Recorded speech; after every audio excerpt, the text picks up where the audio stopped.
نبی اور رسول میں کیا فرق ہے؟ دیکھو، اگر انسانوں کے تعلق سے دیکھیں تو نبی عام ہے، رسول خاص ہے۔ رسول وہ انسان ہے جسے اللہ تعالیٰ نے انسانوں کی ہدایت کے لیے مبعوث فرمایا ہے اور اس پر نئی کتاب اور نئی شریعت نازل کی ہے، چاہے وہ نئی شریعت اور نئی کتاب کمپلیٹلی ہو یا پارشیلی ہو، اس کے پر نئی کتاب اور نئی شریعت آئی ہے۔ حضرت عیسیٰ علیہ السلام ٹوٹلی کمپلیٹلی نئی کتاب اور نئی شریعت نہیں لائے تھے۔ حضرت کی جو کتاب تھی انجیل، وہ تورات کا ضمیمہ تھی، اور حضرت عیسیٰ علیہ السلام موسیٰ علیہ السلام کے بعد انبیاء بنی اسرائیل کہتے ہیں 1,00,000 آئے ہیں، ان کی آخری کڑی تھے۔ اور انجیل میں ہے کہ میں اسرائیل کی کھوئی ہوئی بھیڑوں کی طرف بھیجا گیا ہوں، ساری دنیا کی طرف میں نہیں بھیجا گیا۔ آج کرسچنوں نے عیسائیت کو انٹرنیشنل مذہب بنا دیا ہے۔ ان کا مذہب انٹرنیشنل نہیں تھا، نیشنل تھا۔ قرآن کریم میں صراحت ہے، وَإِذْ قَالَ عِيسَى ابْنُ مَرْيَمَ يَا بَنِي إِسْرَائِيلَ إِنِّي رَسُولُ اللَّهِ إِلَيْكُمْ مُصَدِّقًا لِمَا۔ حضرت نے یہ یعقوب علیہ السلام کے اولاد سے اسرائیل یہ حضرت یعقوب علیہ السلام کا لقب تھا۔ ان کی اولاد سے کہا کہ میں تمہاری طرف بھیجا گیا ہوں، سارے انسانوں کی طرف نہیں بھیجا گیا۔ اسی طرح سے موسیٰ علیہ السلام کی جو نبوت تھی وہ بھی بنی اسرائیل کی طرف تھی، اور جوئش آج بھی مانتے ہیں کہ ان کا مذہب نیشنل ہے، انٹرنیشنل نہیں ہے۔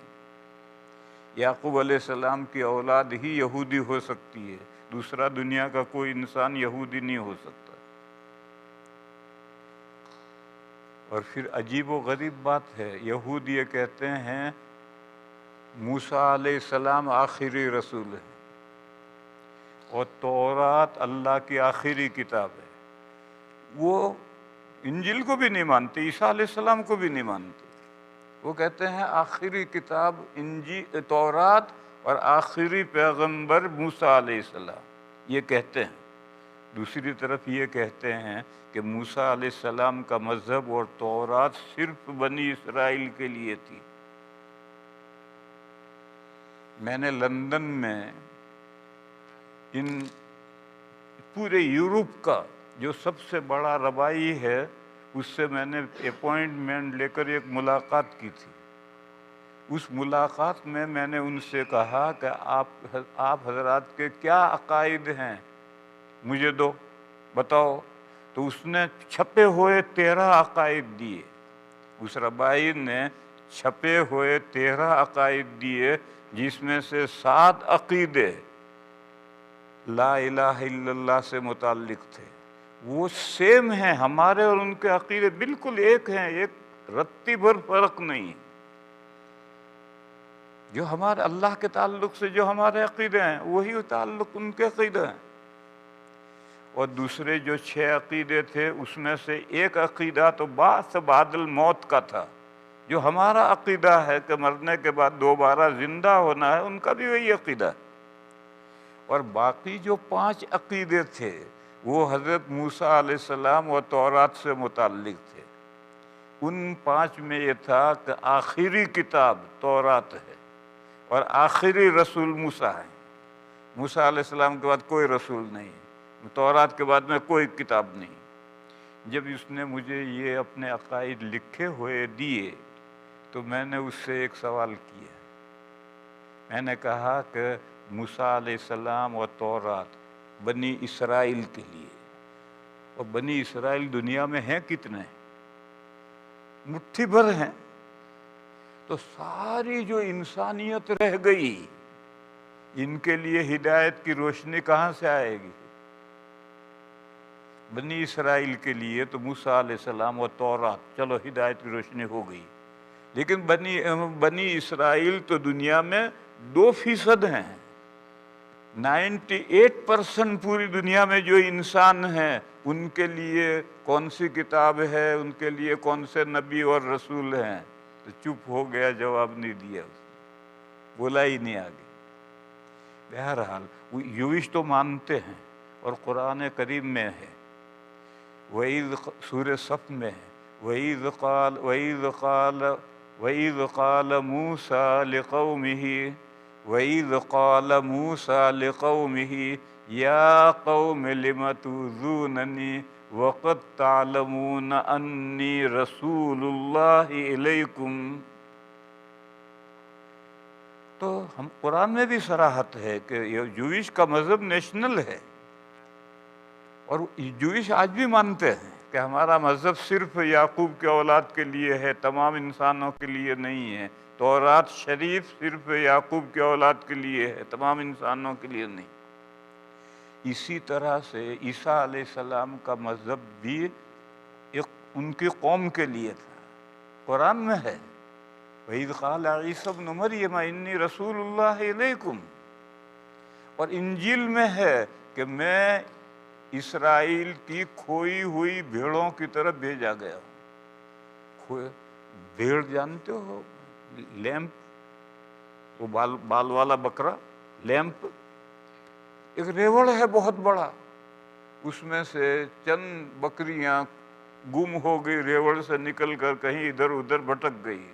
تو حضرت عیسیٰ علیہ السلام نے فرمایا کہ بنی اسرائیل کی جو یہ بکریاں ادھر ادھر ہو گئی ہیں، میں ان کو ڈھونڈ ڈھونڈ کر کے لاؤں گا، جو ایمان سے نکل گئے ہیں ان کو ایمان میں لانے کے لیے آیا ہوں۔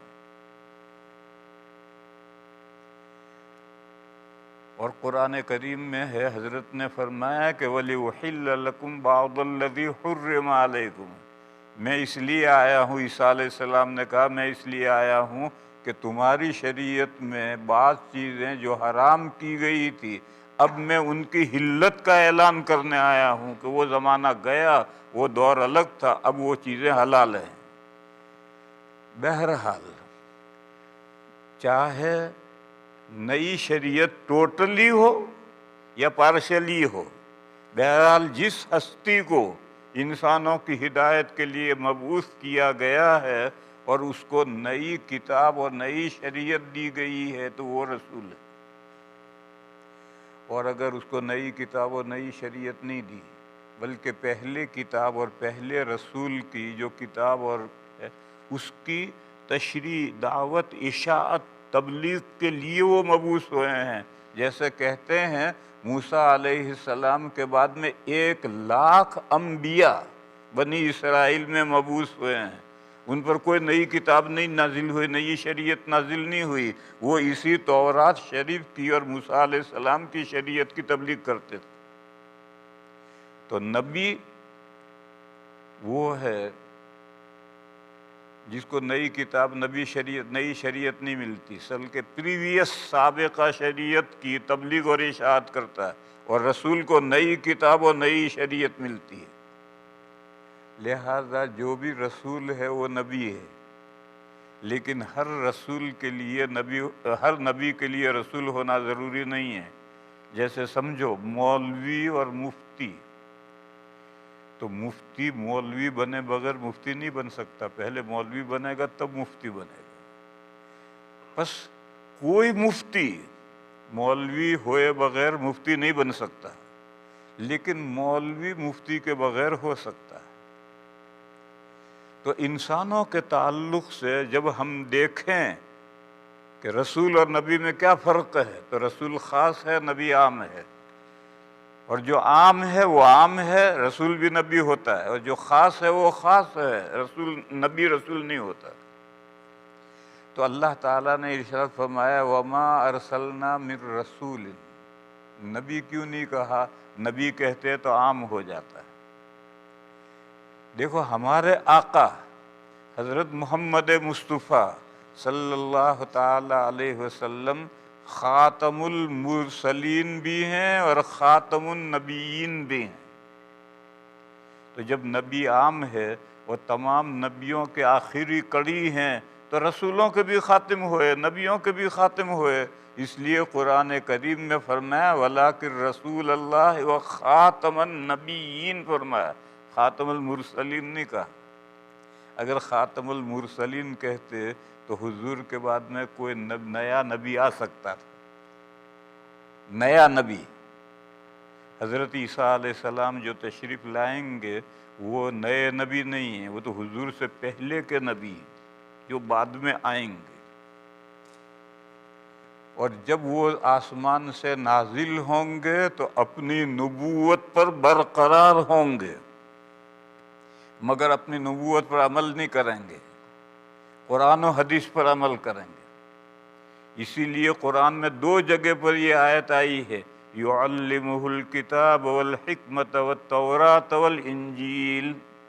اللہ ان کو قرآن بھی سکھلائیں گے، حدیثیں بھی سکھلائیں گے، تورات بھی سکھلائیں گے، انجیل بھی سکھلائیں گے۔ تو تورات و قرآن و حدیث اللہ سکھلائیں گے، معلوم ہوا کہ وہ اس پر عمل کریں گے اور لوگوں کی اس کے مطابق رہنمائی کریں گے۔ اور پہلے جب تھے تو اللہ نے تورات اور انجیل سکھلائی تھی، اس کے مطابق رہنمائی کرتے تھے۔ تو وہ نبی آئیں گے لیکن نئے نبی نہیں ہوں گے، وہ تو پرانے نبی ہوں گے جو آئیں گے۔ اور جب تشریف لائیں گے تو اپنی شریعت پر عمل نہیں کریں گے، قرآن و حدیث پر عمل کریں گے اور اسی پر لوگوں کی رہنمائی کریں گے۔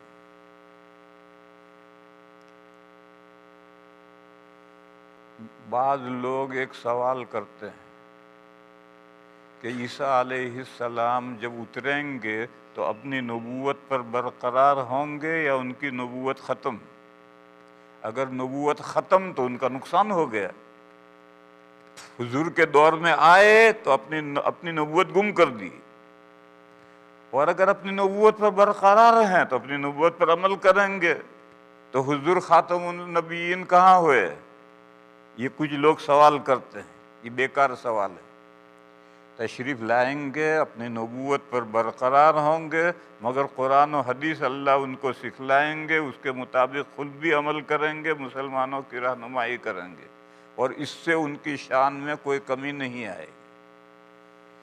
جیسے آپ کا صدر دنیا کے کسی ملک میں گیا، یا ہمارے انڈیا کا وزیر اعظم آپ کے اس ملک میں آیا، تو جتنے دن وہ امریکہ میں رہے گا وہ اپنے ملک کا وزیر اعظم ہے، اس کی عہدہ ختم نہیں ہوا، لیکن وہ وزیر اعظم ہے اپنے ملک کا۔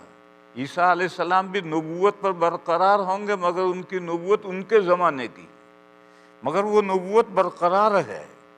مگر جب تک وہ امریکہ میں رہیں گے، امریکہ کے ٹریفک کے قانون کا فالو کرنا پڑے گا۔ ہمارے یہاں رائٹ ہینڈ ٹریفک ہے، آپ کے یہاں لیفٹ ہینڈ ہے، جیسا بھی ہے۔ ہمارے یہاں کی ٹریفک الگ ہے، آپ کے یہاں ٹریفک الگ ہے، ہمارے یہاں رائٹ ہینڈ ہے، آپ کے یہاں لیفٹ ہینڈ ہے۔ ہندوستان کے وزیر اعظم کو جب تک امریکہ میں رہے گا اس قانون کا فالو کرنا پڑے گا، اس کے خلاف اگر چلے گا تو پولیس ٹکٹ دے گی اسے۔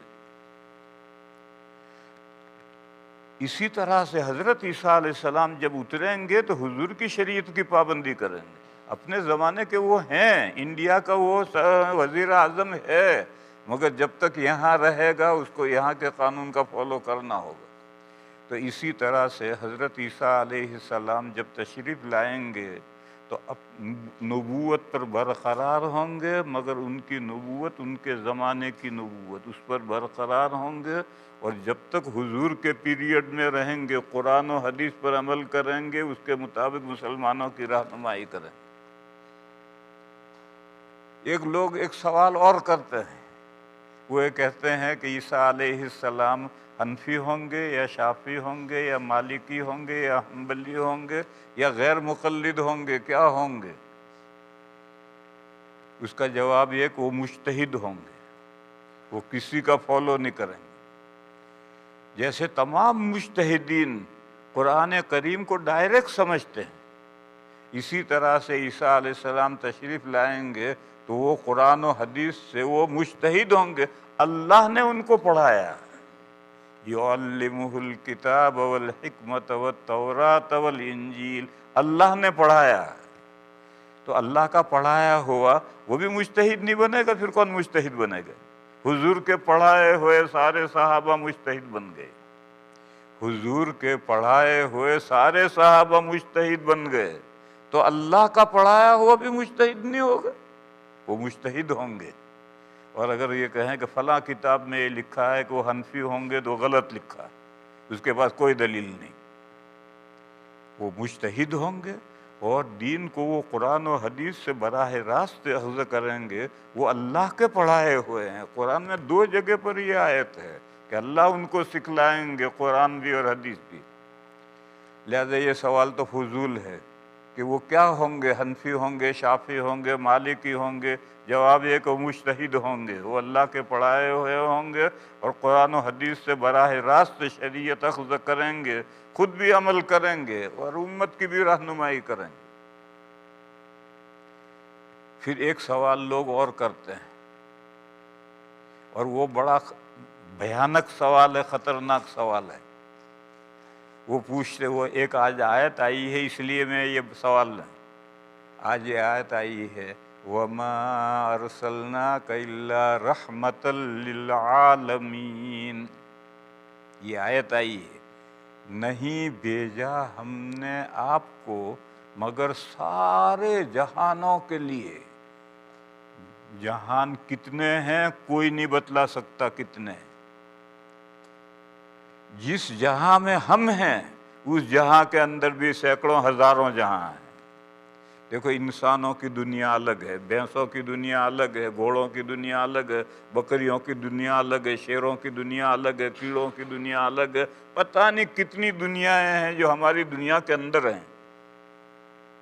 اور ہماری دنیا سے جو باہر ہیں اس کو تو کون بتلا سکتا ہے؟ فرشتوں کی دنیا ہے، حوروں کی دنیا ہے، جہنم کے فرشتوں کی دنیا، یہ سب موجود ہیں۔ یہ نہیں ہے کہ قیامت کو جنت پیدا ہوگی اور جہنم پیدا ہوگی، ایسا نہیں، ابھی سے جنت ہے، جہنم بھی ہے۔ تو سارے جہانوں کے لیے نبی پاک صلی اللہ علیہ وسلم کو رحمت، مرسی بنا کر بھیجا ہے۔ تو وہ یہ سوال کرتے ہیں کہ نبوت رحمت ہے یا زحمت ہے؟ کون بے وقوف ہے جو یہ کہے گا کہ نبوت زحمت ہے؟ اس آیت کی موجودگی میں یہی کہنا پڑے گا کہ نبوت رحمت ہے اللہ کی۔ پھر وہ سوال کریں گے کہ اللہ کی رحمت کو جاری رہنا چاہیے یا اس پر بین لگ جانا چاہیے؟ اب پھنس جائے گا آدمی، کیسے کہے کہ رحمت پر بین لگنا چاہیے، اللہ کی رحمت نہیں چاہیے ہمیں؟ ایسا کون کہے گا؟ یہی کہے گا کہ اللہ کی رحمت کو جاری رہنا چاہیے۔ تو وہ یہ کہے گا کہ پھر حضور کے بعد ہمارا مرزا نبی ہے، اس کو نبی مانو، یہاں لا کر پھنسا دے گا۔ تم کیوں کہتے ہو کہ حضور پر نبوت ختم ہو گئی، بین لگ گئی، اللہ کی رحمت کو تو جاری رہنا چاہیے، لہذا ہمارا مرزا جو ہے نبی ہے، اس کو مانو؟ یہاں لا کر مسلمان کو پھنسا دیں گے وہ، سوال جواب کرتے کرتے۔ اس کا جواب یاد رکھو میرے بھائیو، اس سے پوچھو بارش رحمت ہے یا زحمت ہے؟ ہوا رحمت ہے یا زحمت ہے؟ سورج کی دھوپ رحمت ہے یا زحمت ہے؟ بے شمار چیزیں ہیں، سوال پوچھو۔ تو جواب یہ ہے کہ بارش بوقت ضرورت ہو اور بقدر ضرورت ہو تو رحمت ہے، اور اگر بارش ناوقت ہو جائے اور برستی ہی رہے تو وہ طوفان نوح ہے، ساری دنیا ڈوب جائے گی۔ بے وقت ہوگی ساری فصل تباہ۔ تو بارش رحمت ہے، لیکن کب رحمت؟ بوقت ضرورت اور بقدر ضرورت تو رحمت۔ یہی حال ہوا کا ہے، ہوا اللہ کی رحمت ہے، لیکن بوقت ضرورت ہو اور بقدر ضرورت ہو تو رحمت ہے. اور اگر ہوا چلتی ہی رہے تو عاد پر 7 راتیں اور 8 دن اور 7 راتیں مسلسل ہوا چلی تھی اور سب کو اکھاڑ پھینکا تھا اس نے. تو وہ ہوا کوئی رحمت تھوڑی تھی، وہ تو عذاب تھا. تو اللہ کی ہر نعمت جب بوقت ضرورت اور بقدر ضرورت ہو. اب بتاؤ، نبی پاک صلی اللہ تعالی علیہ وسلم انسانوں کے پاس میں 2 چیزیں لے کر آئے. اصل تو قرآن کریم ہے. قرآن کریم کا ایک حرف ادھر سے ادھر نہیں ہوا، اور 1300 سال تک امت کو نئے نبی کی ضرورت نہیں تھی. آج بھی وہی قرآن ہے اور قیامت تک وہی قرآن رہے گا، پھر نئے نبی کی کیا ضرورت ہے؟ یہ تو بے ضرورت بارش ہو رہی ہے جو فصل تباہ کرے گی.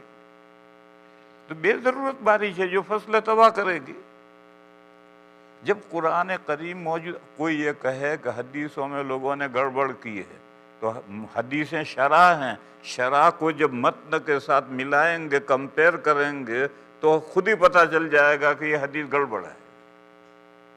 لہذا حدیثوں میں لوگوں نے گڑبڑ کی، اس سے کوئی فرق نہیں پڑتا. متن قرآن ہے، ٹیکسٹ قرآن ہے. جب وہ اس میں زبر زیر ادھر سے ادھر نہیں ہوا تو کیا ضرورت نئی پیش آئی ہے جو نیا نبی آئے گا؟ نیا نبی آ کر کیا کرے گا؟ دیکھو ایک محل ہے، اس میں پلاسٹر ہوا ہے، بڑا شاندار پلاسٹر پینٹ ہوا ہے. اب ایک آدمی تسلا بھر کے مسالہ لے کر کرنی لے کر آ کر مسالہ مارتا ہے دیوار پر، تو دیوار کو بدنما کرے گا یا خوبصورت کرے گا؟ دیوار تو بدصورت ہو جائے گی. اس پر مسالہ خواہ بے ضرورت مسالہ مارے گا تو دیوار بدصورت ہو جائے گی. بس ایسا ہی جو نبی پاک صلی اللہ تعالی علیہ وسلم کی لائی ہوئی شریعت کمپلیٹ مکمل موجود ہے، تو نیا نبی آ کر کیا گل کھلائے گا؟ اوندا ہی مارے گا. خیر بات دوسری طرف نکل گئی. میں تو اصل یہ کہہ رہا تھا کہ اللہ نے اس آیت میں فرمایا وَمَا أَرْسَلْنَا مِن رَسُولٍ مِن نَبِيٍّ، کیوں نہیں کہا؟ اس کو سمجھو. ابھی میں نے فرق بیان کیا تھا، اس فرق کو اور واضح کرو. وہ ہستی جسے ابتداءً غیر مسلمین کی طرف بھیجا گیا، چاہے ٹوٹلی چاہے پارشیلی، وہ رسول ہے. اس کو نئی کتاب ملے گی، نئی شریعت ملے گی. جو لوگ ایمان میں آئیں گے وہ مومنین ہوں گے، نہیں آئیں گے وہ کافر ہوں گے. کشمکش ہوگی، اللہ کا عذاب آئے گا. دیکھو موسیٰ علیہ السلام اللہ کے رسول تھے. وہ بنی اسرائیل ہی کی طرف نہیں بھیجے. بنی اسرائیل تو مسلمان تھے، گمراہی آ گئی تھی، بھیڑیں کھوئی گئی تھی، لیکن تھے مسلمان. مگر موسیٰ علیہ السلام فرعون کی طرف بھی بھیجے گئے تھے، قبطیوں کی طرف بھی بھیجے گئے تھے. اور حضرت نوح علیہ السلام جب مبعوث ہوئے تو دنیا میں ایک بھی مسلمان نہیں تھا، سارے کافر و مشرک تھے. نوح علیہ السلام ان کی طرف بھیجے گئے تھے. تو نوح علیہ السلام رسول تھے. کیوں؟ وہ مشرکین کافروں کی طرف بھیجے گئے تھے. پھر ان میں سے جو لوگ مسلمان ہوئے، 80 مرد اور عورتیں مسلمان ہوئے، یہ مسلمان. اور حضرت موسیٰ علیہ السلام بنی اسرائیل کی طرف بھی بھیجے گئے اور فرعون کی طرف بھی بھیجے گئے. اسی طریقے پر ہمارے آقا حضرت محمد مصطفیٰ صلی اللہ تعالی علیہ وسلم جب مبعوث کیے گئے تو دنیا میں ایک مسلمان نہیں تھا. آپ نے دعوت دی اور لوگ ایمان لانا شروع ہوئے، ایمان لائے. لیکن پہلے تو وہ مشرکین طرف مبعوث، پھر جو مسلمان ہوئے ان کی طرف بھی مبعوث. تو رسول میں یہ ہے، رسول میں یہ شرط ہے کہ وہ کافروں کی طرف بھیجا گیا ہو. اگر صرف مومنین کی طرف بھیجا گیا تو وہ نبی ہوگا، اور رسول وہ ہوگا جو کافروں کی طرف رسالتاً بھیجا. پھر وہ جو ایمان لائے ان کو اللہ کی کتاب پہنچائی، اللہ کا دین پہنچایا. تو آگے مضمون آ رہا ہے توحید کا. تو توحید کی دعوت کون دے گا؟ رسول دے گا، مشرکین کو دعوت دے گا۔ اس لیے نبی نہیں کہا، یہ کہا وما ارسلنا من رسول، ہم نے جب بھی کوئی رسول بھیجا، سب سے پہلے رسول نوح علیہ السلام، نوح علیہ السلام سے پہلے انبیاء آتے تھے۔ آدم علیہ السلام بھی نبی تھے، رسول نہیں تھے۔ آدم علیہ السلام کے بعد کہتے ہیں کہ ایک دو نبی اور ہوئے ہیں، حضرت شیش ہیں، حضرت ادریس ہیں یا الیاس ہیں، وہ سب انبیاء تھے، رسول نہیں تھے۔ سب سے پہلے رسول نوح علیہ السلام، اور آخری رسول ہمارے آقا۔ جتنے رسول بھیجے گئے ان کی طرف ایک ہی عقیدہ وحی کیا گیا ہے، لا انہ لا الہ الا انا۔ ان کی طرف یہ وحی کی گئی کہ معبود میں تنہا، میں ہی ہوں معبود، میرے علاوہ کوئی معبود نہیں۔ فاعبدونی، جب میں ہی معبود ہوں تو میری بندگی کرو، کسی اور کی بندگی کیسے ہو سکتی؟ جب کوئی معبود ہی نہیں تو میں ہی معبود، میری بندگی کرو۔ یہاں پھر ایک سوال ہے، ابھی تھا کہ رسول کیوں کہا، نبی کیوں نہیں کہا، وہ سمجھایا میں نے۔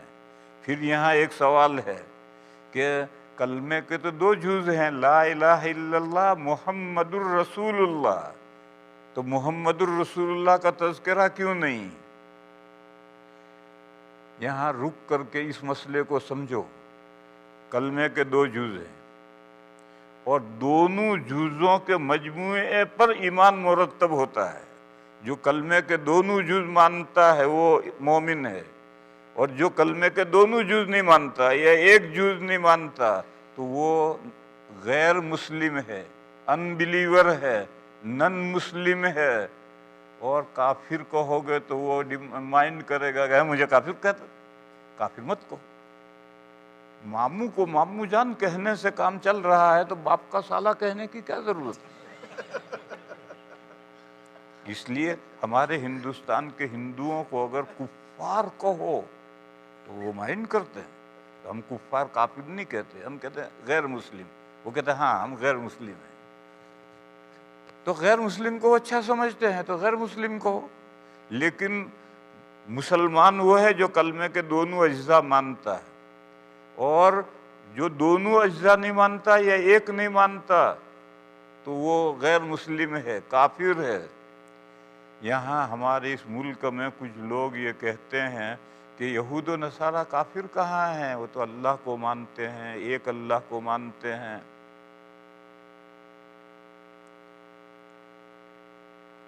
قیامت کو مانتے ہیں، رسولوں کو مانتے ہیں، کتابوں کو مانتے ہیں، وہ کافر کہاں ہے؟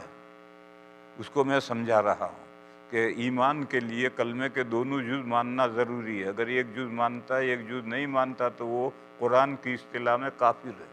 ہم چاہے اس کو کافر کہیں نہ کہیں، کافر کے معنی ہیں ریجیکٹر، منکر، نہ ماننے والا۔ کیا نہ ماننے والے؟ کلمے کے دونوں اجزاء نہیں مانتا، یا تو ایک مانتا ہے یا ایک بھی نہیں مانتا۔ سورہ بینہ میں دو جگہ پر ان پیپل آف بکس پر کافر کا اطلاق آیا ہے۔ ان الذین کفروا من اہل الکتاب والمشرکین فی نار جہنم خالدین فیہا اولئک ہم شر البریہ۔ دیکھو ہمارے ہندوستان کے ہندو دونوں جز نہیں مانتے، لا الہ الا اللہ کو بھی نہیں مانتے۔ ان کے 20 کروڑ خدا ہیں، ہندوؤں کی میتھالوجی میں 20 کروڑ خدا ہیں، اور وہ انہی خداؤں کو پوجتے ہیں، اللہ کو بھی مانتے ہیں۔ ہندو اللہ کو نہیں مانتے ایسا نہیں، اللہ کو مانتے ہیں۔ اللہ کو وہ کہتے ہیں ایشور، ایشور کے معنی خالق۔ وہ کہتے ہیں پرمیشور، پریم کے معنی محبت، پرمیشور معنی اللہ ودود ہے، اپنی مخلوق سے محبت کرتا ہے۔ اللہ کو کہتے ہیں بھگوان، بھگ کے معنی ہے عبادت، بھگت کہتے ہیں عابد کو، تو بھگوان یعنی معبود۔ تو اللہ کو خالق مانتے ہیں، ودود مانتے ہیں، معبود مانتے ہیں۔ مگر پوری دنیا میں ایک مندر بھی اللہ کی بھکتی کے لیے نہیں ہے۔ سب وہ جو انہوں نے 20 کروڑ خدا مان رکھے ہیں، ان خداؤں کے لیے سارے مندر ہیں۔ یہ رام کا مندر ہے، یہ ہنومان کا مندر ہے، یہ کرشنا کا مندر ہے، یہ پتہ نہیں کس کے سب مندر ہیں۔ بھگوان کی بھکتی کے لیے دنیا میں کوئی مندر نہیں۔ تو وہ لا الہ الا اللہ کو بھی نہیں مانتے۔ وہ تو کہتے ہیں معبود اللہ کے علاوہ، بھگوان کے علاوہ، ایشور کے علاوہ، پرمیشور کے علاوہ معبود 20 کروڑ ہیں، اور انہی کی وہ بندگی کرتے ہیں۔ لا الہ الا اللہ کہاں مانتے؟ اور محمد الرسول اللہ بھی نہیں مانتے۔ ان کی کتابوں میں نبی پاک صلی اللہ تعالی علیہ وسلم کی پیشین گوئی ہے 2 لفظوں سے، کل کی اوتار۔ اوتار وہ لوگ کہتے ہیں انبیاء کو، اور کل کی معنی آخری، کل کی اوتار آخری نبی آنے والے ہیں۔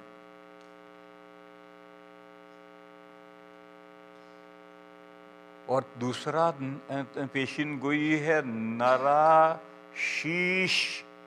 نراشیش، نراشیش کے معنی ہے تعریف کیا ہوا ستودہ، ساری دنیا نے جس کی تعریف کی ہو۔ یہ محمد کے ہم معنی ہے۔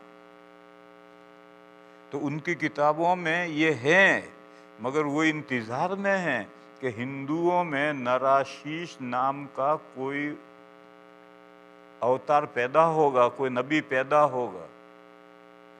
مکے میں ہو گئے پیدا، محمد بھی پیدا ہو گئے، خاتم النبیین بھی پیدا ہو گئے، وہ اس کو نہیں مانتے۔ وہ کہتے نہیں ہندوؤں میں پیدا ہوگا۔ جیسے جویش ہیں، جویش وہ عیسیٰ علیہ السلام جو آ کر گئے تو ان کو تو وہ دجال مانتے ہیں، اور وہ کہتے ہیں ہم نے ان کو قتل کر دیا، وہ کہتے ہیں۔ اور وہ عیسیٰ علیہ السلام مسیح ہدایت کے انتظار میں ہیں، پر جب دجال نکلے گا تو یہی جویش بڑھ کر کے اس کا فالو کریں گے۔ تو اسی طرح سے جیسے جویش عیسیٰ علیہ السلام کے انتظار میں ہیں، اور جو عیسیٰ علیہ السلام گئے وہ تو کہا یہ تو دجال تھا، ہم نے اس کو مار ڈالا، سولی دے دی۔ اور حقیقی دجال کے وہ حقیقی مسیح کے انتظار میں ہیں، چنانچہ دجال نکلے گا تو اس کو وہ حقیقی مسیح سمجھیں گے۔ یہی حال ہندوؤں کا ہے کہ وہ نراشیش کے انتظار میں ہیں، کل کی اوتار کے انتظار میں ہیں۔ حالانکہ نراشیش حضرت محمد مصطفیٰ بھی آ گئے اور خاتم النبیین بھی آ گئے۔ بس ہندو کلمے کا پہلا جز بھی نہیں مانتے، دوسرا بھی جز نہیں مانتے، لہذا وہ کافر۔ کافر نہ کہنا ہو، کہو غیر مسلم، نن مسلم، ان بلیور، جو لفظ ان کو پسند ہے وہ استعمال کرو، مگر ہیں وہ کافر۔ کافر کے معنی بس سادہ سے ہیں، کافر کے معنی نہ ماننے والا، کلمے کے دونوں جز نہ ماننے والا۔ اور یہ جو جویش ہیں وہ کلمے کا پہلا جز مانتے ہیں، لا الہ الا اللہ، اس کو مانتے ہیں۔ اور میں نے بتلایا تھا کہ اس نے مجھے جو اپنے عقیدے لکھ کر دیے تو 7 عقیدے جو اللہ تعالیٰ سے تعلق رکھتے تھے، اس میں ہمارے اور ان کے درمیان میں کوئی فرق نہیں، لیکن محمد الرسول اللہ کو وہ نہیں مانتے۔ محمد الرسول اللہ کا نمبر تو بعد میں آئے گا، وہ عیسیٰ رسول اللہ کو بھی نہیں مانتے۔ تو جب جویش عیسیٰ رسول اللہ کو نہیں مانتے، محمد الرسول اللہ کو نہیں مانتے، تو ایک کلمے کا ایک جز ماننے سے مسلمان نہیں ہوتا ہے، کلمے کے دونوں جز مانے گا تب مسلمان ہوگا۔ یہی حال کرسچنوں کا ہے، وہ لا الہ الا اللہ کو مانتے ہیں۔ تمام عیسائی، تمہارے سب ڈالر پر بلکہ سینٹ پر بھی لکھا ہے وی ٹرسٹ ان گاڈ، یہی تو مطلب ہے توکلت علی اللہ، تو اللہ کو مانتے ہیں۔ لیکن محمد رسول اللہ کو نہیں مانتے، وہ کہتے ہیں آخری رسول عیسیٰ علیہ السلام ہیں اور آخری کتاب انجیل ہے، اور پھر عیسیٰ علیہ السلام کے بعد میں ان کے حواریوں نے، خاص طور پر پولس نے، عیسائیت کو انٹرنیشنل کر دیا، پورے دنیا کے لیے مذہب کر دیا، جبکہ عیسائیت نیشنل تھا، انٹرنیشنل نہیں تھا، ان کے حواریوں نے اور پولس نے اس کو انٹرنیشنل کیا۔ خیر وہ ان کا اپنا مسئلہ ہے۔ وہ عیسیٰ علیہ السلام کو اور انجیل کو آخری رسول، آخری کتاب مانتے ہیں، وہ اس کے بعد محمد رسول اللہ کو مانتے ہی نہیں۔ تو جب کلمے کا وہ ایک جز مانتے ہیں، دوسرا جز نہیں مانتے، تو مسلمان کہاں ہوئے؟ مسلمان ہونے کے لیے ضروری ہے کہ کلمے کے دونوں جز مانتا ہو، لا الہ الا اللہ کو بھی مانتا ہو، محمد الرسول اللہ کو بھی مانتا ہو۔ اگر دونوں جز نہیں مانتا یا ایک جز نہیں مانتا تو وہ کافر ہے، یعنی ان بلیور ہے۔ اب سمجھو، یہ جو کلمے کا دوسرا جز ہے یہ چینجیبل ہے۔ نوح علیہ السلام کے زمانے میں کلمہ کیا تھا؟ لا الہ الا اللہ نوح الرسول اللہ۔ پھر ابراہیم علیہ السلام کا زمانہ آیا تو کلمہ بدلا، لیکن دوسرا جز بدلے گا، وہ چینجیبل ہے، پہلا جز نہیں بدلے گا۔ لا الہ الا اللہ ابراہیم رسول اللہ۔ اسی طرح موسیٰ علیہ السلام کے زمانے میں دوسرا جز بدلے گا، موسیٰ رسول اللہ۔ عیسیٰ علیہ السلام کے زمانے میں دوسرا جز بدلے گا، عیسیٰ رسول اللہ۔ جب حضور کا دور آیا تو دوسرا جز بدلا، محمد الرسول اللہ۔ لیکن اوپر سے جب نیچے اتریں گے اور کلمے کا دوسرا جز بنے گا تو مقدم اور مؤخر سب اس میں انکلوڈ ہونے چاہیے۔ اگر وہ مقدم کسی نبی کا انکار ہے یا آئندہ آنے والے کسی نبی کا انکار ہے تو وہ دوسرا جز نہیں ہوا۔ موسیٰ رسول اللہ کو ماننے میں یہ ضروری ہے کہ موسیٰ علیہ السلام سے پہلے جتنے انبیاء رسول گزرے سب کو مانو، اور بعد میں جتنے حضور تک آنے والے ہیں سب کو مانو، تب موسیٰ رسول اللہ پر ایمان ہے، ورنہ موسیٰ رسول اللہ ایسی مونگ پھلی ہے جس میں گری ہے ہی نہیں، پچھلے کو کرو اندر گری نہیں۔ بہرحال اس میں یہ سمجھا رہا تھا کہ کلمے کا جو دوسرا جز ہے وہ چینجیبل ہے، اس لیے اس کا تذکرہ چھوڑ دیا، باقی دوسرے جز کے بغیر ایمان نہیں ہوتا۔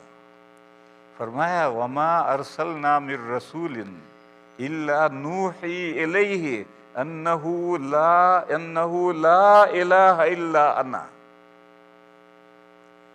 ہمیشہ میں نے یہ وحی بھیجی ہے کہ معبود میں ہی ہوں، میرے علاوہ کوئی معبود نہیں۔ فاعبدونی، لہذا میری بندگی کرو۔ کیسے بندگی کریں گے؟ اللہ کی، اللہ کی بندگی، وہ جو کلمے کا دوسرا جز ہے وہ اللہ کا میسنجر ہے، وہ اللہ کے یہاں سے پیغام لائے گا، اور وہ جو پیغام لائے گا اور اللہ کی بندگی کرنے کا طریقہ بتائے گا، اس طریقے پر اللہ کی بندگی کرنی۔ پھر میرے بھائیو ایک دوسرا مضمون سمجھو، ہمارا کلمہ ہے لا الہ الا اللہ محمد الرسول اللہ، یہ دونوں کلوز ہیں مگر سیپریٹ ہیں، یہ دونوں جز کلوز ہیں، بیچ میں واو عاطفہ نہیں ہے۔ واو عاطفہ ہوتا ہے تو من وجہ مغایرت، من وجہ اتحاد ہوتا ہے، یہاں واو نہیں ہے، اس لیے دونوں اجزاء کلوز ہیں مگر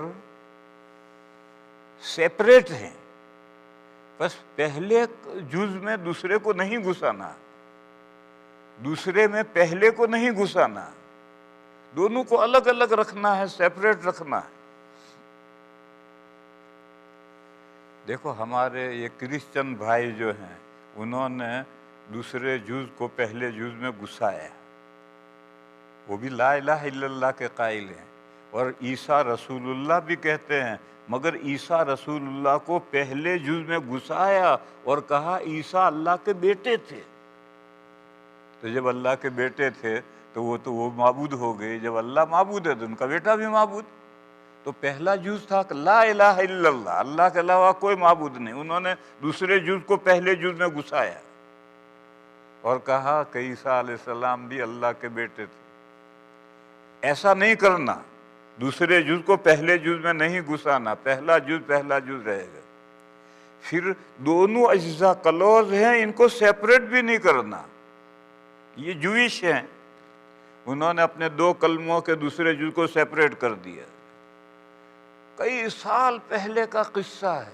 برطانیہ میں ایک سینیگوگ میں یہودیوں سے اپوائنٹمنٹ لے کر ان کی نماز دیکھنے گیا کہ وہ نماز کیسے پڑھتے ہیں. میں نے ان کی سب کی ان کا جا کے اجازت لے کر دیکھا ہے کہ ان کی نماز کس طرح ہے. انہوں نے نماز پڑھی. ہمارے لیے کرسیاں ڈال دی تھی. 4 آدمی ہم گئے تھے, میں بٹھایا. انہوں نے نماز پڑھی, ہم نے سب دیکھی. پھر اس کے بعد میں نماز پڑھ کر کے وہ کچھ روٹی شراب کھانے پینے لگے. ہم تو روزے تھے رمضان میں. انہوں نے ہمیں بھی پیشکش کی. ہم نے کہا بھائی ہمارے فاسٹ ہے. تو انہوں نے کہا سوری, ہمیں آپ کو پیشکش نہیں کرنی چاہیے. تو پھر ہماری ان کی اس کا جو امام تھا اس کے ساتھ میں بہت دیر تک میری باتیں ہوئی, مذہبی باتیں. میں نے اس سے یہ پوچھا کہ موسیٰ کے بارے میں تمہارا کیا اعتقاد ہے؟ حضرت موسیٰ علیہ السلام کے بارے میں تمہارا کیا اعتقاد ہے؟ تو اس نے فٹ سے کہا اونلی ٹیچر.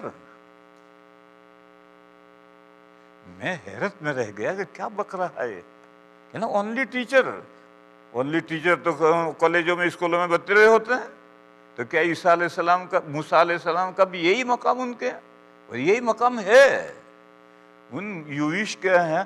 ہم تو ہمارے آقا پر درود پڑھتے پڑھتے ہماری زبانیں تر ہو جاتی ہیں, اور وہ کم وقت کبھی موسیٰ علیہ السلام پر درود رحمت نہیں دعا بھیجتے. کیوں؟ انہوں نے دوسرے کلمے دوسرے جز کو سیپریٹ کر دیا, لا الہ الا اللہ اور موسیٰ ٹیچر. ایسا بھی نہیں کرنا, بلکہ دونوں کو کلوز رکھنا ہے. عیسائیوں کی طرح سے دوسرے جز کو پہلے جز میں گھسانا نہیں ہے. دیکھو ہمارے بعد جاہل مسلمانوں نے دوسرے جز کو پہلے جز میں گھسایا اور کہا کہ جتنا اللہ جانتے ہیں وہ سارا اللہ نے حضور کو دے دیا علم. تو جب جتنا اللہ جانتے ہیں سارا حضور جاننے لگے تو پھر حضور کے معبود ہونے میں کیا دیر رہی. کہا جو کچھ اللہ تصرف کر سکتے ہیں, کائنات میں ہیر پھیر کر سکتے ہیں, حضور اور اولیاء بھی ہیر پھیر کر سکتے ہیں. یہ دوسرے جز کو پہلے جز میں گھسا دیا, انکلوڈ کر دیا. یہ نہیں کرنا. معبود اللہ ہی ہیں اور وہ اپنی تمام صفات کے ساتھ وہی معبود ہیں. اور محمد الرسول اللہ پہلے جز کے ساتھ لگا ہوا ہے, بعد از خدا بزرگ توئی قصہ مختصر. اللہ کے بعد نمبر میرے آقا کا ہے. کائنات میں میرے آقا سے آگے کوئی نہیں ہے. اللہ کے بعد پہلا نمبر میرے آقا کا ہے. یہ کلوز, لا الہ الا اللہ محمد الرسول اللہ بعد از خدا بزرگ توئی قصہ مختصر. بہرحال میں یہ سمجھا رہا تھا کہ اس آیت کریمہ میں انہو لا الہ الا اللہ کا ذکر اس لیے کیا ہے کہ وہ انچینجیبل عقیدہ ہے, اور دوسرا جز جو ہے وہ تو ہر زمانے میں بدلتا رہا ہے, اس لیے اس کا تذکرہ نہیں کیا. اب میں نے درمیان میں ایک بات کہی تھی, اس بات کو پھر لوٹاتا ہوں, میں سمجھاتا ہوں. موسیٰ رسول اللہ ہے, تو موسیٰ رسول اللہ اس وقت یہ دوسرا جز بنے گا کہ گزرے ہوئے تمام انبیاء پر بھی ایمان رکھو اور آنے والے تمام انبیاء پر بھی ایمان رکھو, تو موسیٰ رسول اللہ صحیح ہے. پھر جو آگے بڑھتے چلے جاؤ گے آخری نبی حضور آئے تو اب محمد الرسول اللہ میں پریویس آدم علیہ السلام تک جتنے انبیاء اور رسول ہیں سب کو محمد الرسول اللہ میں مانو. تو آپ محمد رسول اللہ پر آپ نہیں مان لائے, اور اگر آپ کسی ایک کو بھی نہیں مانتے بس, اور آپ کے بعد کوئی نبی ہے ہی نہیں, اب کس کو انکلوڈ کرو گے؟ اسی لیے قرآن کے شروع میں فرمایا الذین یؤمنون بالغیب ویقیمون الصلاة ومما رزقناہم ينفقون والذین یؤمنون بما انزل الیک وما انزل من قبلک. من بعدک نہیں ہے, وہ لوگ متقی اور مومن اور پرہیزگار وہ بندے ہیں جو اس کتاب پر ایمان لاتے ہیں جو آپ کی طرف اتاری گئی اور جو کتابیں آپ سے پہلے اتاری گئی ان کا تذکرہ کیا۔ اگر حضور کے بعد کوئی نبی یا رسول ہوتا اور اس پر کوئی کتاب آتی تو اس کا تذکرہ آتا ہے، آگے کوئی نبی ہے ہی نہیں، اس لیے آگے کا بس لا الہ الا اللہ وہ ہے جس میں گزشتہ تمام نبیوں پر ایمان ہے، اور یہ دونوں کلمے کے جز مانتا ہے تو وہ مسلمان ہے، ایک مانتا ہے ایک نہیں مانتا تو قرآن کی زبان میں کافر ہے وہ، اور کافر کو لوگ برا مانے تو وہ مت استعمال کرو، دوسرا لفظ استعمال کرو۔ وآخر دعوانا ان الحمد للہ رب العالمین۔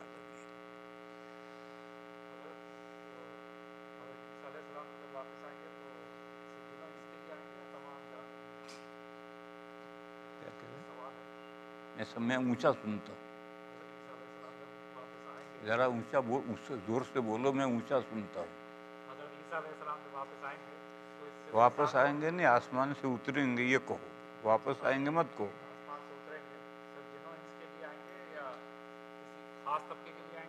پوری دنیا کے حضور ساری دنیا کی طرف مبعوث ہیں، اور حضور کے وہ نائب بنیں گے تو وہ پوری دنیا کے لیے ہوں گے، وہ تو حضور کی نیابت کریں گے، اپنی نبوت پر نہیں ہوں گے۔ کیا بینک یا انشورنس یا کریڈٹ کارڈ کمپنی میں آئی ٹی یا کمپیوٹر کی نوکری کرنا جائز ہے؟ ایسی نوکری میں براہ راست سود کا لین دین نہیں ہوگا۔ چاہے سود کا لین براہ راست نہیں ہوتا، لیکن انوالو تو آپ اس کمپنی میں ہو رہے ہیں، اس کمپنی میں آپ جھاڑو لگائیں گے، دربانی کریں گے، تو ابھی اس کمپنی میں آپ انوالو تو ہو رہے۔ اس لیے ایسی صورت میں فتویٰ یہ ہے کہ اگر کسی کا بینک میں جاب ہے تو ابھی نہ چھوڑے، سملر یا اس سے بیٹر جاب کام ڈھونڈے، جب وہ مل جائے تو اسے چھوڑے۔ فتویٰ یہ ہے ان تینوں کا، انشورنس، کریڈٹ کارڈ میں تو کیا ہوتا ہوگا، وہ تو کریڈٹ کارڈ میں کچھ نہیں ہے تو خواہ مخواہ اس کو جوڑا ہے۔ بینک اور انشورنس دو بینک الگ ہے، انشورنس کمپنی۔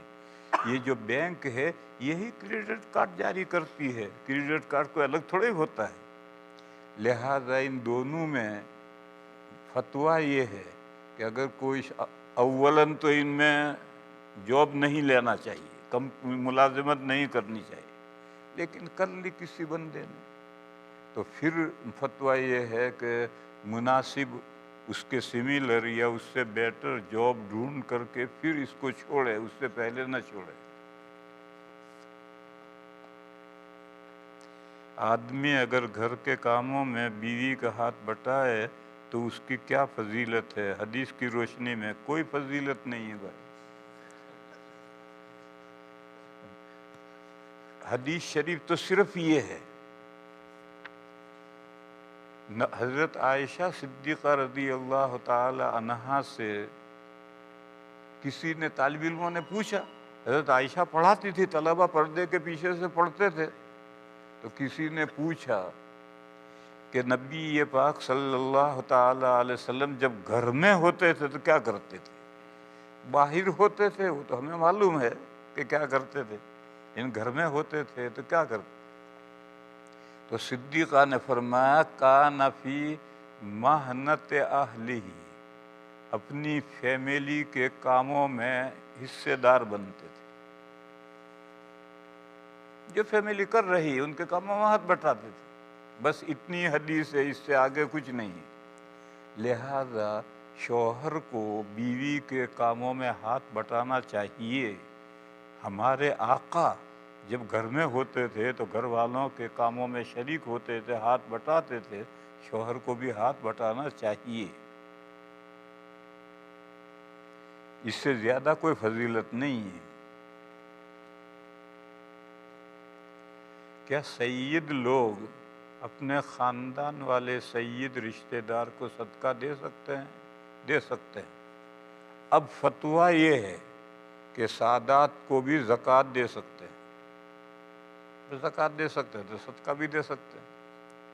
پہلے جب اسلامی حکومت تھی تو اسلامی حکومت کے پاس مال غنیمت ہوتا تھا، اور مال غنیمت کا 5واں حصہ الگ ہوتا تھا، اس کا 5واں حصہ سادات کے لیے تھا۔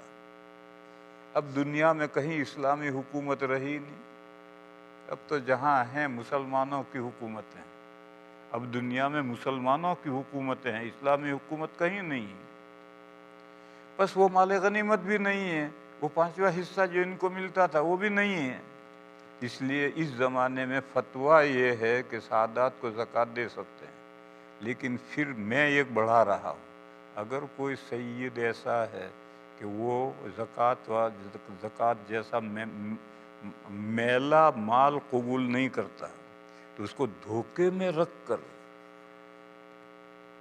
ہدیہ کہہ کر کے زکوٰۃ نہیں دینی چاہیے۔ اس کو بتاؤ کہ دیکھو بھئی زکوٰۃ کی رقم ہے، وہ تیار ہے لینے تو جائز دے سکتے ہیں، اور اگر وہ نہ لے تو کسی اور کو دو۔ اسی طریقے سے جو غریب ہوتے ہیں غیر سید، ان میں بھی 2 طرح کے لوگ ہوتے ہیں، بعض لوگ بھوکا رہنا پسند کریں گے، زکوٰۃ نہیں لیں گے، ان کو بھی دھوکے میں رکھ کر ہدیہ کہہ کر نہیں دینا چاہیے، ان کو بتاؤ۔ اور وہ بندہ جو ہر طرح کا مال قبول کر لیتا ہے اس کو بتانا ضروری نہیں ہے، آپ ہدیہ کہہ کر کے بھی زکوٰۃ دے سکتے ہیں اگر وہ زکوٰۃ کا مصرف ہو۔ ہم نے اپنے رشتہ دار کو گھر خریدنے کے لیے قرضہ دیا تھا، ہم اس کی زکوٰۃ بھی ادا کر رہے ہیں، اور ان لوگوں کے لیے قرضہ اتارنا مشکل ہو رہا ہے، تو کیا ہم زکوٰۃ یا صدقہ ان کو دے سکتے ہیں؟ دے سکتے ہیں، لیکن آپ مجرا نہیں کر سکتے،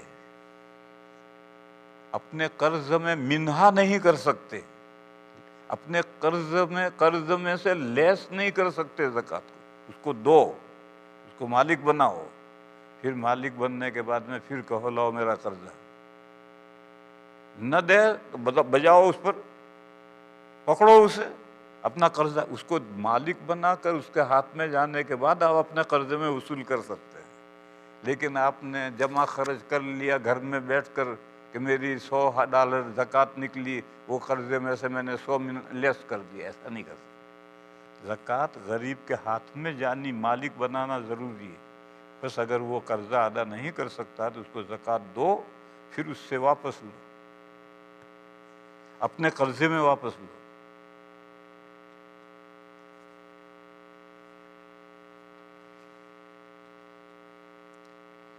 میرے والدین کا انتقال ہو چکا ہے، ایسے کون سے اعمال جو میں ان کے ایصال ثواب کے لیے کر سکتا ہوں جو اپنی قبر میں اور آخرت میں مفید ثابت ہو؟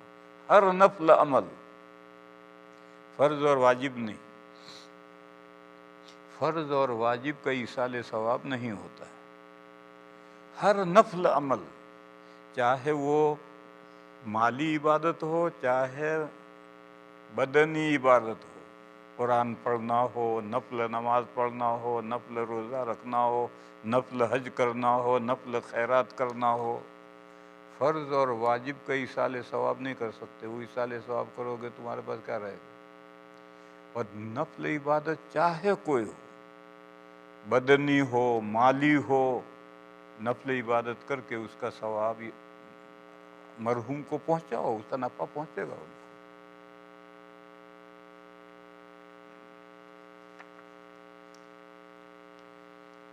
یہاں اکثر عورتیں مردوں کی طرح نماز پڑھتی ہیں، سجدہ قیام قاعدہ، کیا یہ فقہی اختلاف کی وجہ سے ہے؟ نہیں، یہ غیر مقلدین نے چلایا ہے۔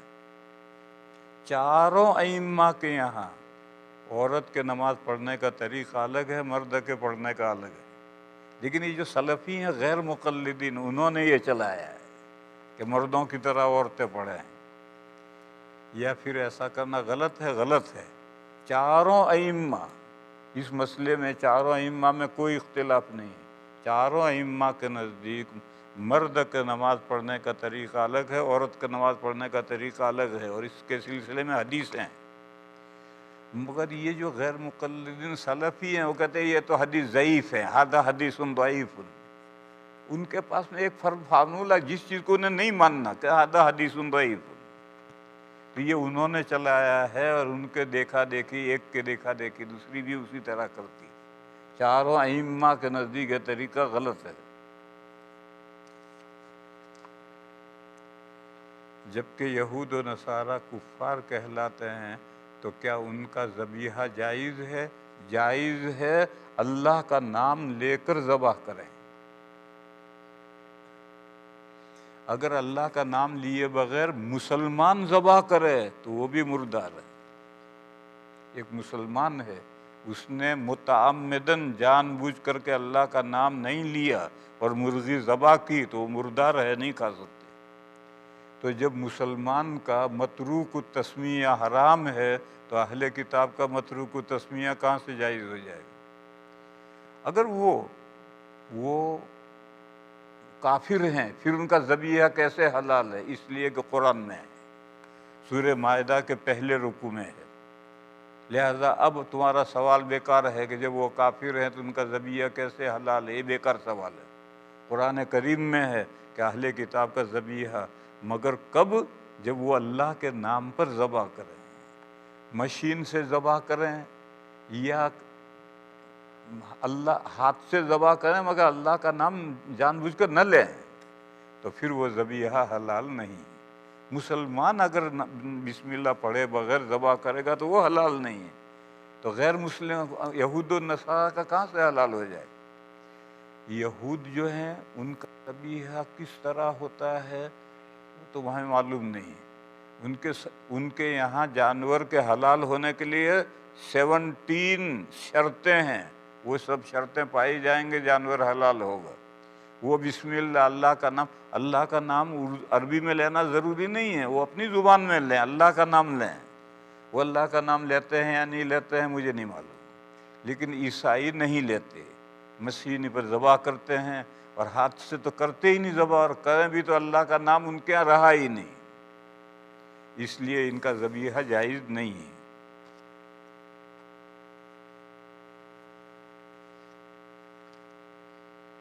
اس ملک میں دینی تعلیم کو عام کرنے کے لیے کیا کرنا چاہیے؟ ٹوپی پہننی چاہیے.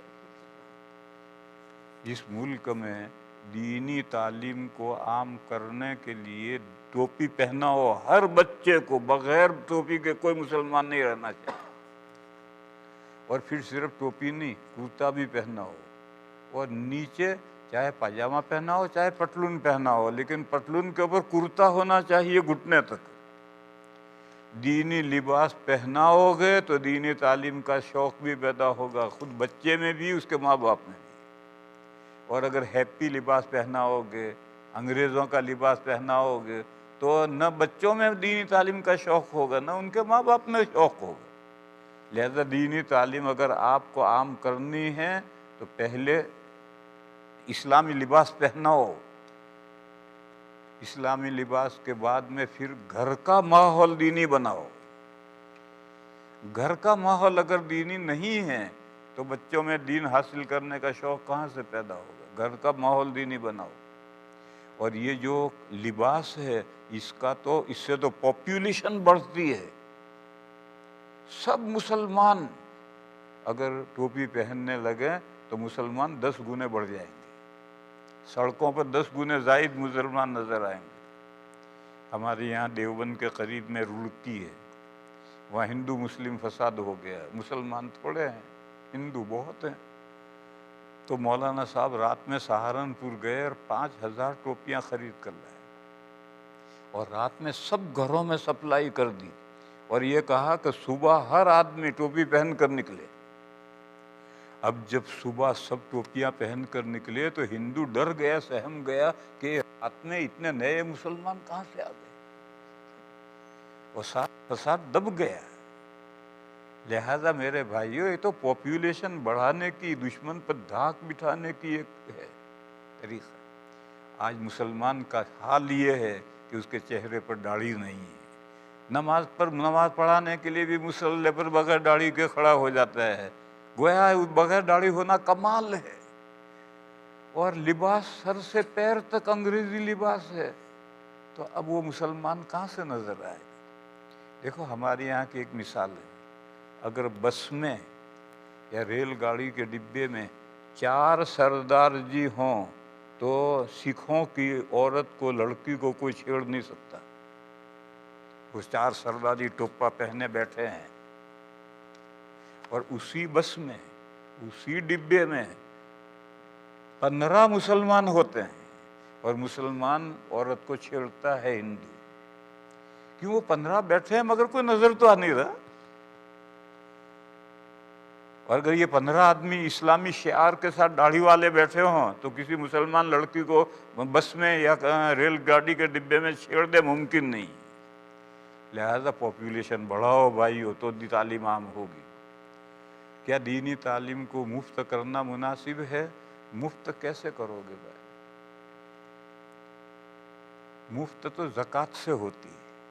ہم ہندوستان میں، ہمارے یہاں تعلیم مفت ہے، تو ہم زکوٰۃ وصول کر کر کے ان طلباء کو کھلاتے ہیں، کیونکہ طلباء عام طور پر غریب ہیں. یہاں کہاں غریب ہیں جو تم ان پر زکوٰۃ خرچ کرو گے؟ اور زکوٰۃ نہیں خرچ کرو گے تو پھر تعلیم مفت کیسے کرو گے؟ کیا دینی تعلیم اگر مفت کیا جائے تو پھر اخراجات کو مفت کرنے کی یہاں بھائی کوئی صورت نہیں.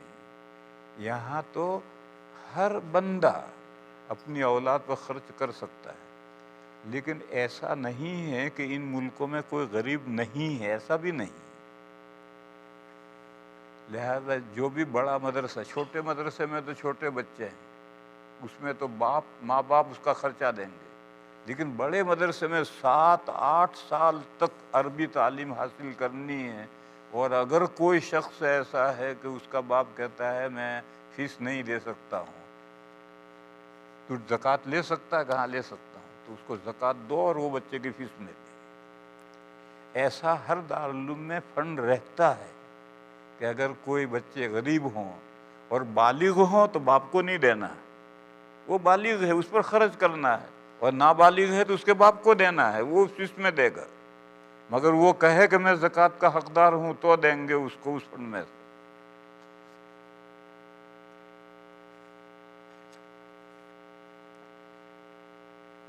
کیا حقوق العباد جیسے کہ رشتہ داروں یا امت میں معاشی بدحالی و نفلی حج یا عمرہ کو کیا کر سکتے؟ ساکت کا کیا مطلب؟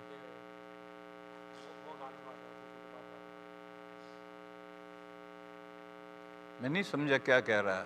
دیکھو میں پھر سے کہہ رہا ہوں، کیا حقوق العباد جیسے حقوق العباد بتاتا ہے، جیسے کہ رشتہ داروں یا امت میں معاشی بدحالی و نفلی حج یا عمرہ کو ساکت کر سکتے ہیں؟ یہ تو محمل سوال ہے. ساکت کس چیز کو ساکت کر رہا ہے؟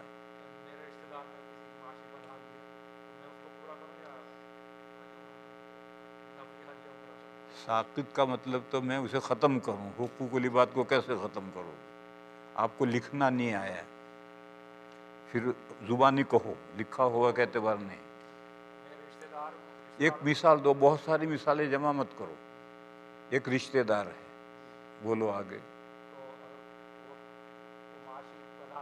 وہ رشتہ دار ہے، غریب ہے، آپ کو پہلے حج کرنا چاہیے یا اس کی مدد کرنی چاہیے؟ اس کی مدد کرنی چاہیے. فرائض اور واجبات پہلے، اور اس کے بعد پھر غریبوں کی مدد مقدم ہے.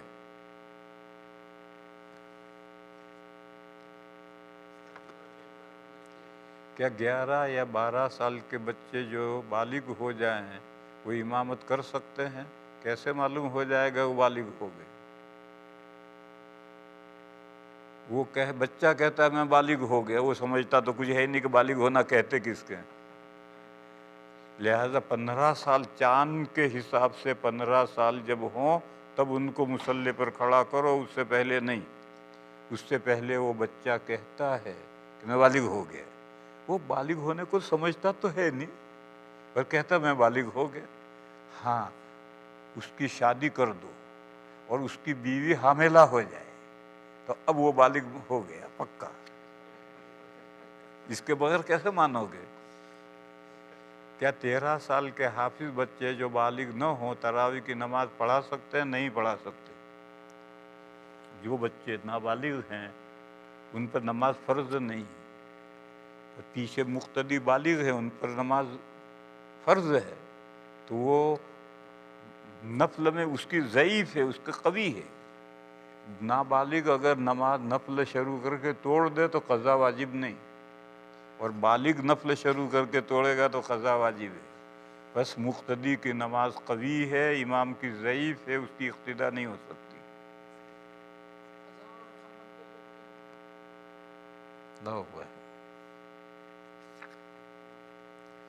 بعض لوگ کہتے ہیں کہ اسلامی حکومت کا قیام مسلمانوں پر فرض ہے، ٹھیک کہتے ہیں۔ بعض لوگ کہتے ہیں کہ اسلامی حکومت کا قیام مسلمانوں پر فرض ہے، مگر کہاں؟ مسلمانوں کی کنٹری میں، مسلمانوں کی کنٹری میں مسلمانوں پر اسلامی حکومت قائم کرنا فرض ہے۔ غیر مسلم کنٹری جیسے انڈیا، برٹش، کینیڈا، امریکہ، یہاں جو مسلمان ہیں ان کے ذمے اسلامی حکومت قائم کرنا فرض نہیں۔ اسلامی ملک میں جو مسلمان ہیں ان پر اسلامی حکومت قائم کرنا فرض ہے، اور اگر اس کے لیے کوشش نہیں کریں گے تو مسلمانوں کی عبادت بھی بے فائدہ ہے۔ کیا یہ بات درست ہے؟ سب درست ہے، مگر اس میں ایک غلطی ہے، وہ یہ ہے کہ کہاں؟ ایک قصہ سناؤں میں لندن میں ایک مسجد ہے، اسٹامفورڈ ہل محلہ ہے، وہاں مسجد قباء ہے۔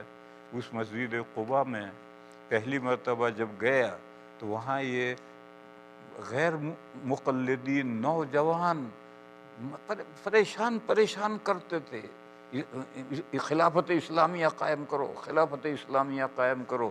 انہوں نے برطانیہ میں ایک پارلیمنٹ بھی قائم کر دی تھی، پھر وہ گئے سب جیلوں میں، تو وہ بہت پریشان لوگوں کو کرتے۔ جب میں پہلی مرتبہ گیا تو انہوں نے مجھ سے اپوائنٹمنٹ لیا کہ ہم آپ سے بات کرنا چاہتے ہیں۔ میں نے وقت تراویح کے بعد دے دیے، وہ آئے، بیٹھے، چائے ناشتہ سب کو کروایا۔ نوجوان تھے سب، داڑھی منڈے، سب کوٹ پتلون پہنے ہوئے، کوٹ بھی نہیں ہے، بنیان پہنے ہوئے، ٹی شرٹ پہنے ہوئے۔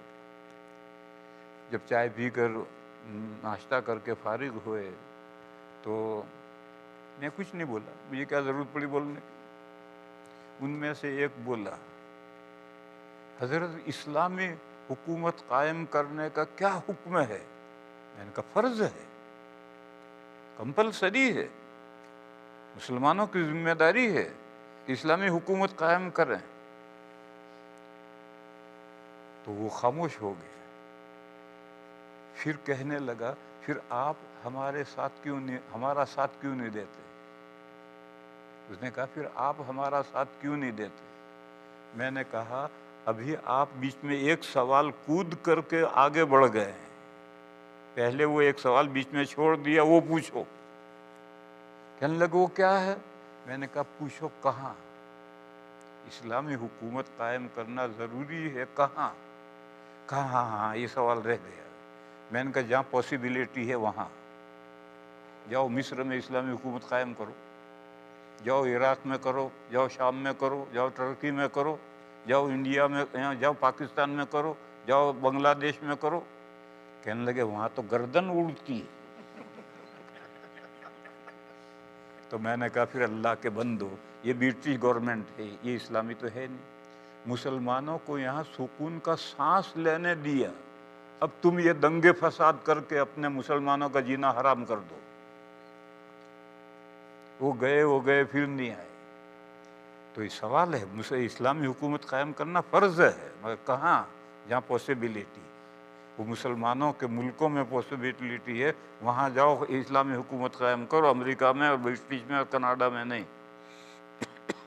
یہ تو غیر مسلم کنٹری ہے، یہاں تو مسلمانوں کو سکون کا انہوں نے سانس لینے دیا ہے، یہ کچھ کم ہے؟ جاؤ نا مصر میں جا کر کہو، وہ بیچارہ مرسی جیل میں ہے کب سے، وہاں جا کے اسلامی حکومت قائم کرو۔ نہیں، وہاں نہیں جانا، امریکہ میں شور مچانا ہے۔